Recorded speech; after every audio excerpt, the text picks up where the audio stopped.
minor prelude. Lot to say. Now, this is an extraordinary piece because it really is a perfect example of the trochee in Chopin. The trochee is a unit of prosody, in which the first of two pitches gets more weight than the second. Stress, unstress, dia. Chopin often used this unit to express a sigh, to express sadness, but it is also a characteristic, a property of the rhythm of the Polish language. Now, the extraordinary thing about this particular prelude, Opus 28, number 4 in E minor, is that the trochees occur across the bar line, so that the downbeat actually gets considerably less weight. Not that downbeat should be accented, by the way, but the downbeat gets considerably less weight than the upbeat that precedes and leads into it. So you have these units of size over and over and over and over again, which are significant. On top of that, there is one pitch, B natural, that is the critical, crucial, singularly most important pitch in this entire piece. It is the pitch around which all other pitches orbit, depart from, resolve to, go back towards. So that pitch is very important, and where it changes is always an event and always an occasion for tension. The left hand is in three voices. Now these voices are crucial. The left hand must never sound vertical. It has to travel. It has to be very quiet and travel. But the interesting thing is that Chopin manipulates the voices in the left hand. The voices change. One voice moves almost in a kind of a heightened imitation, where you have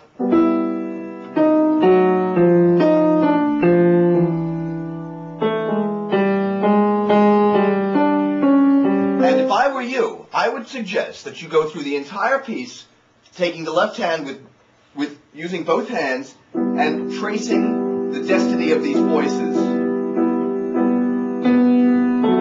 Hear them?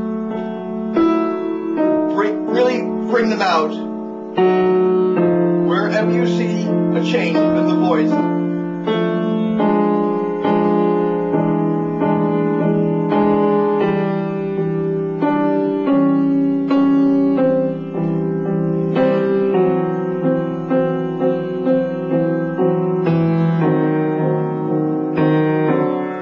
Your ears only. That's not what we're going to do in performance, obviously. The left hand is going to be much quieter, but you've got to be aware of the movement of the voices across registers. There is one point, which I'm going to show you, where that voice actually imitates a right-hand voice, an entire line. This line gets imitated across registers inside, embedded in the polyphony. And this is what we mean by polyphony for those who might not get it. It's the embodiment of different voices, differentiated over, between, among registers across time. Now, when we begin the piece, use the pedal and have a very active foot. The foot is moving like this all the time. Not too deep, but moving constantly. I would begin the piece from the air. And what I mean by that is, don't begin dead. Don't just sit there and... No. As if the piece has already begun. From the take it from the air. In motion. You're already in motion, like a swan.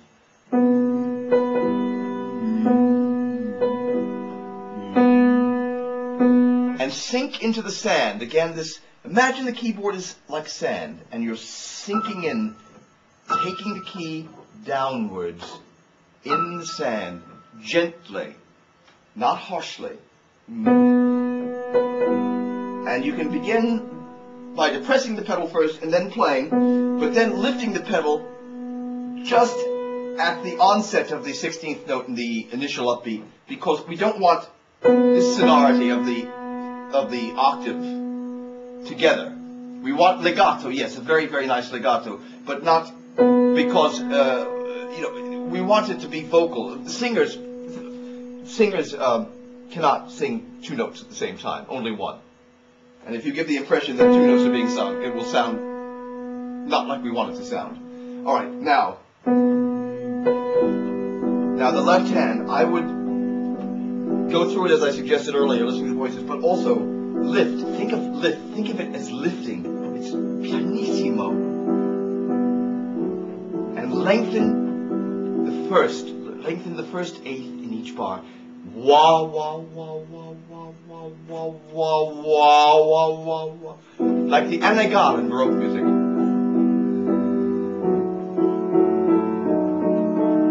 Listen to those voices.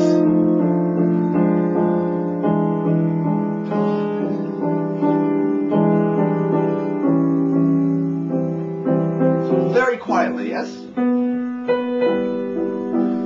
Quiet. More, less, more, even less.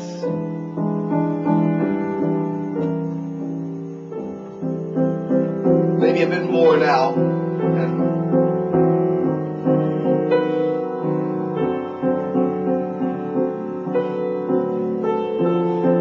lift, generous pedal.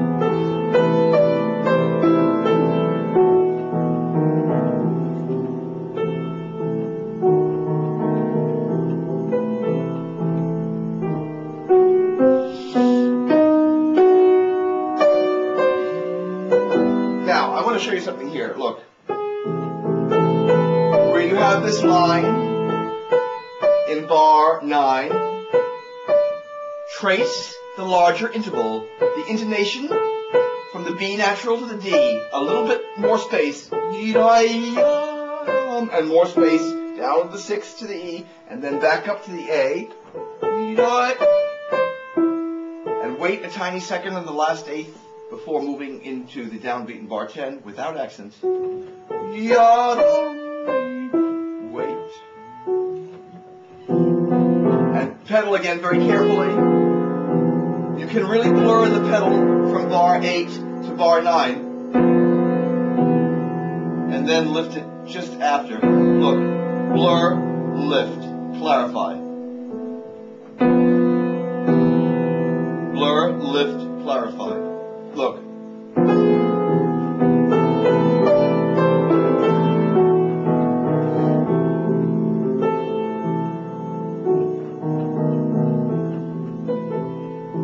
And that appoggiatura is long. Yada. Now Chopin writes an accent on the C natural here in bar 12, which is in the context of the slur under which this entire bar occurs, really is to suggest, again, this trochaic figure, diam. It's not accident, and it's no accident that he puts the accent over the C natural on its way down to the B. Why? Because he wants the same affective character at this point, which occurs in the middle of the bar rather than over the bar, as it has thus far. So that is the meaning of the accent. Now, and you can really, it's really molto espressivo here, just like an opera. Show us the distance between the F sharp and the D. Show us that 6. And the triplet that ends this bar, bar 12, must not be played literally, must not be played stiffly. No, no, no. This is not, a Nazi hymn, okay? Now, it's diam, it's just sung. It's like a recitative in opera. Free. As if the last note, the B natural, belongs to the downbeat of the following bar, 13. So it's as if you were playing almost like a dotted note. Yadam-dam. Be very free and give it all you have. If it's okay. really. Now here we intensify. Everything intensifies, dynamically and otherwise.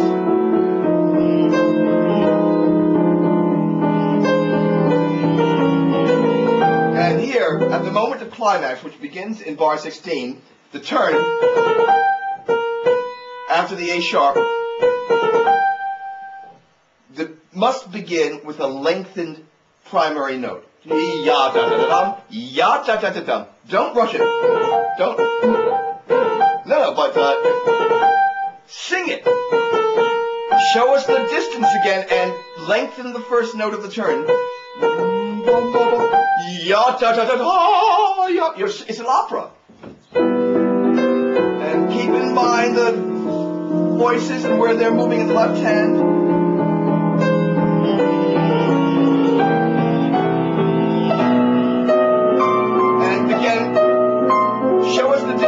The D sharp and the C natural here in bar 17, the climax. Oh, lovely dissonance. And bring out the F sharp, that lovely F sharp in the left hand, which has that wonderful dissonant quality against the G below, okay?